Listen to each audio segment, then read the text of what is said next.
right, so welcome to this inaugural version of the Claytonix Media Splash, presented by Claytonix Productions. I'm your host, as always, Clayton Christopher Wood. The first topic we're going to discuss today and discuss with our guest in a few minutes is the subject of indie films and trying to break the cycle of the tagged franchises that pretty much control the cinema world. We can't do that as indie filmmakers because we don't have the rights, the licensing, or the money, but we can make original content that's good and new and fresh, and so stuff that Hollywood cannot do right now, that we can do. That's why I feel that television is really beating film in this aspect right now, because they're coming out with so much original content, and we're just, in the film world, is just stuck in this tagged franchise thing, rebooting film after film after film.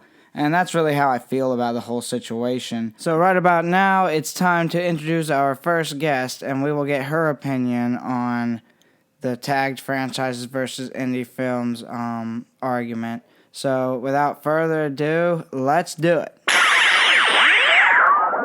I'm here with the wonderful, beautiful Arianna Tysinger. Hello. She's an actress, model, freak show artist, comedian, etc. And we're going to be talking about tagged franchises, films, and we'll mention her career and what she plans to do next, and the future of film. Good morning, good morning, Arianna. How are you doing? Morning, evening, and afternoon. I am doing well. All right. So, how would you describe yourself if anybody just came up to you and asked you, what you do? What kind of... Oh, I would say I am a professional weirdo.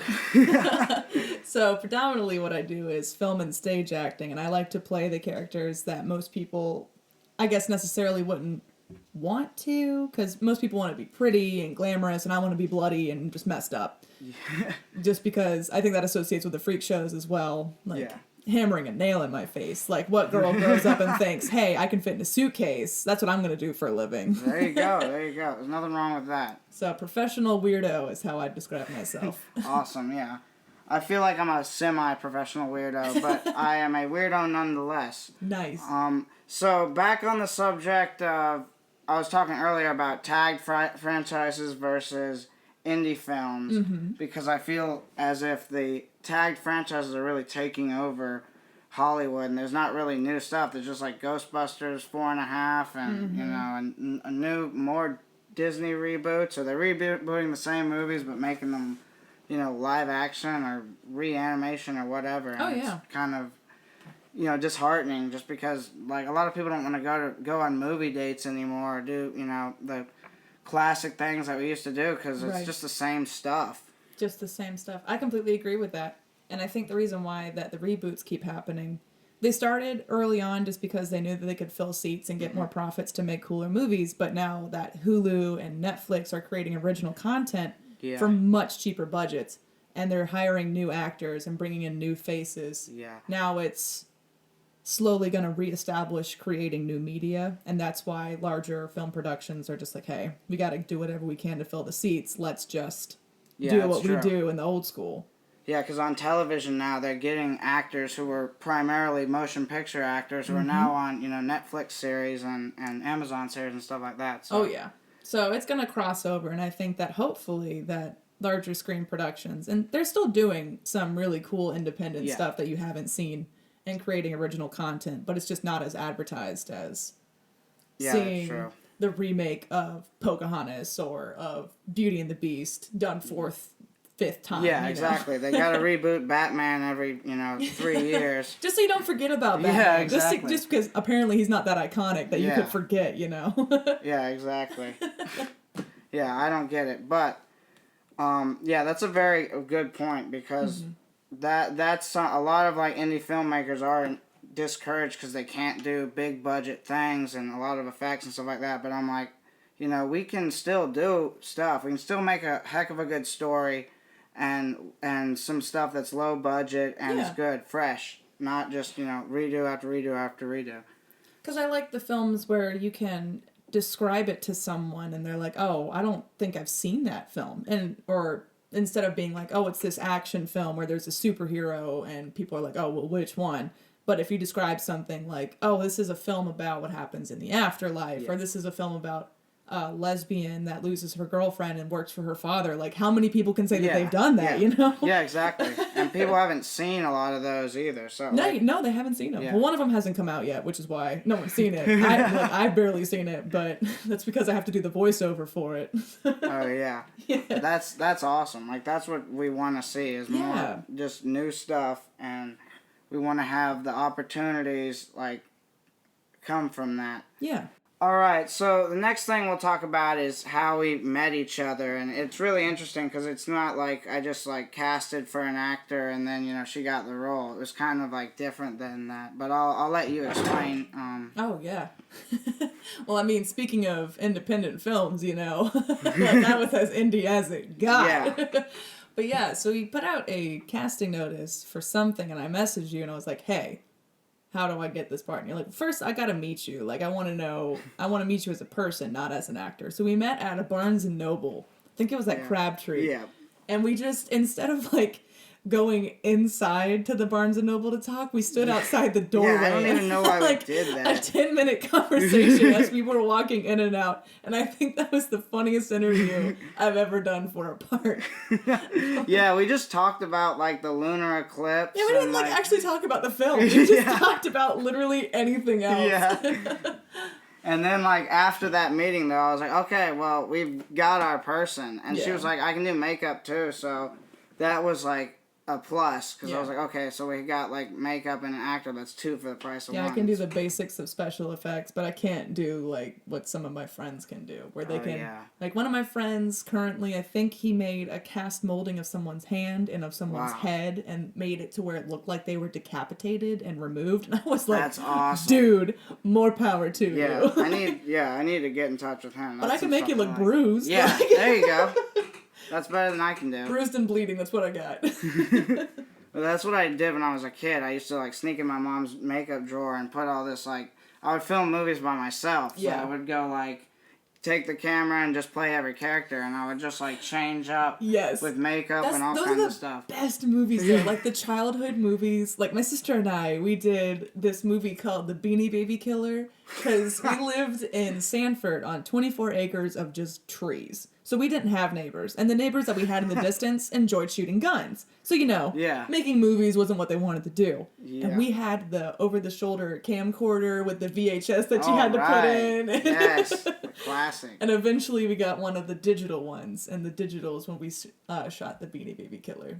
And it's just videos of me running over animals and putting them in microwaves. I'm like stuffed animals, not actual. Jesus. Yeah, well, we're not going... Yeah, no animals were harmed in the making of that movie. And even the Beanie Babies, when I turned on the microwave, I took them out beforehand because I have a special soft spot in my heart, you know, for all things, living or stuffed.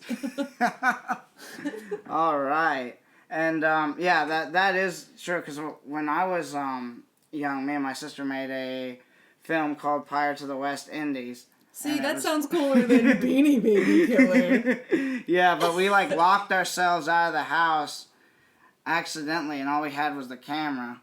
And it was, like, plugged in to just the wall outside. Nice. So we had it... We could only film in one spot. So we just started filming all the stuff, and then the rest of the day I was sitting on the porch with a pirate wig on... waiting for our parents to get home. Yarg.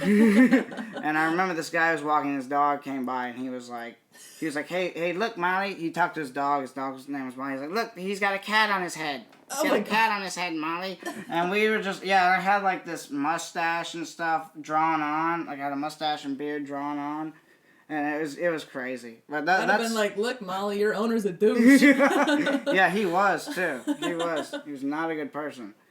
But yeah, that's just the funny things about, like you said, the Beanie Babies and the Pirates of the West Indies. Like, those are some pure films, and then indie really grows out of that. You know, you do that as a kid, and then you get into what you're doing now. Oh, yeah. Absolutely. Because I don't think that I would be comfortable with doing film or any kind of acting if my sister and I hadn't done what we did. Yeah. Yeah, I agree. All right, so the next thing I like to ask you, and it's what a lot of people ask me all the time, and I really didn't find an answer until like film school, because I was like, I guess this is my favorite movie. Is it the movie about driving? Yeah, you know it. You know it. My favorite movie is American Graffiti, and it's it doesn't have much of a plot. It's basically like a bunch of teenagers driving around the night before they're leaving. Is that an independent film? Yeah, it is an independent film. So that's a great starter for independent films. Like, Yeah. that's a great classic of it. I will say that in watching it when did we watch it? This year? Last year? It was last year. So watching it in 2018 as someone who has seen cinema grow, it was kind of hard for me to get into it. But then thinking about it as a classic, as a standpoint, like from when it came out. Yeah. Heck yeah. Yeah, that's true. No, especially as an indie. Yeah, because I had to watch it a couple times anyway. And the reason I watched it in the first place is because I'm a huge Star Wars fan, and it was George Lucas's second film he ever made, second feature film he ever made. Oh, nice. And it was shot in 28 days, which nice. which was really like impressive. When you learn the backstories of most independent films, you get really impressed. Yeah, you're like, wow, I didn't know did that. that. Yeah, it was a low budget. It was shot in 28 days. The actors in it were Ron Howard, Richard Dreyfuss, Harrison Ford, Cindy Williams, I think, but they weren't really known actors at all to that point. The beauty of independent is that, like, people just keep growing and trickling and making their name present while doing what they like. Yeah, exactly. But like you said about having to watch it, I'm pretty sure that if I watched it a second and third time, I'd be like, wow, this is a very great film. Because the first time I watched it, I was tired, too. As I am most times whenever I watch movies, but strangely enough. But it's like Napoleon Dynamite. That's a film I had to watch a couple times. Yeah. And I saw the beauty of it afterwards. Yeah, because the first time film. I was like, what is this? Yeah, what? And then the third time I was just rolling everywhere. yeah, and that's a great example as well. So what is your favorite movie? We talked about mine. What is your favorite film? So films that I have two that I normally go to whenever I talk about favorite films. So a film that I could watch again and again is The Birdcage. The Birdcage, all right. Yeah, with Robin Williams and Nathan Lane. Just because it's a good film for its time. It still stands true now when it talks about the LGBT community. But it's also hilarious and funny and shows drag performances at its roots. And it's just a really cool film. Yeah, I mean, you can't beat Robin Williams. Absolutely. And them as a couple, it was just perfect. I was like, you guys are such a beautiful couple. And they didn't stereotype gay couples. That's great. That's especially awesome. For the time that it came out. And the shots that they have in it for the time that it was filmed, insane. But from a favorite film that I truly can just enjoy and sit through in its entirety and not get distracted, I think is The Truman Show. Okay, cool. And that also is a unique film of itself, where it's a reality show with Jim Carrey not knowing that he's in a reality show for his entire life. That's nuts. Yeah, that is crazy. That's one I gotta watch again because it's been a long time, and that one was really crazy. I was like, what? Yeah, and that one kind of touched bases with a psychological disorder. I think it's called imposter syndrome, where it's like you don't feel like anything's real. Oh, yeah. I've heard it. Whenever he realizes, like, how messed up do you think he was whenever he walked out that door into the real world? Because he spent his whole life in this bubble, just having people told what to say and how to act and be friendly. And then if you leave that bubble and go out to the real world and see the messed up societies that we have and exactly violence, and it's like what you think and then what's actually happening, and that's like the two different like spectrum or ends of the spectrum, which is really crazy to be. Oh yeah, and it's comparable to a lot of things, like whenever you leave your hometown to go to college. The story about the Buddha, whenever he wasn't exposed to violence until I think he was a teenager, and then he saw violence for the first time, someone die, and he didn't know what that was, and they tried to hide it from him. Wow. So it goes into like really depths that maybe most people don't think about, but I do. Yeah, no, I know what you mean. Some people are like, oh, it's just Jim Carrey being Jim Carrey. Yeah. And I'm like, no, it's one of his best pieces, because not only was he comedic, but he was serious, and Yeah, this is another movie of him, Eternal Sunshine of the Spotless Mind, which Another I good one. love with him, which, because you're thinking of him to be crazy Jim Carrey, but he's actually, like, really good, really serious. He's got the Jim Carrey moments, as always, which are great, but it's really a serious movie. It's him and Kate Winslet, which is crazy. I didn't even see it till I was in film school, but I fell in love with it immediately. Oh, yeah. I will caution anybody who's listening not to watch it if they're going through like a serious breakup or anything, because it's not that kind of movie. You want to make sure you're in like a regular, a pretty regular relationship and not, and we're just straight single. Yeah, exactly. But yeah, if you're going through a breakup, watch Birdcage. There you go. Because it's a film that you want to watch again and again. Yeah, there we go. Awesome.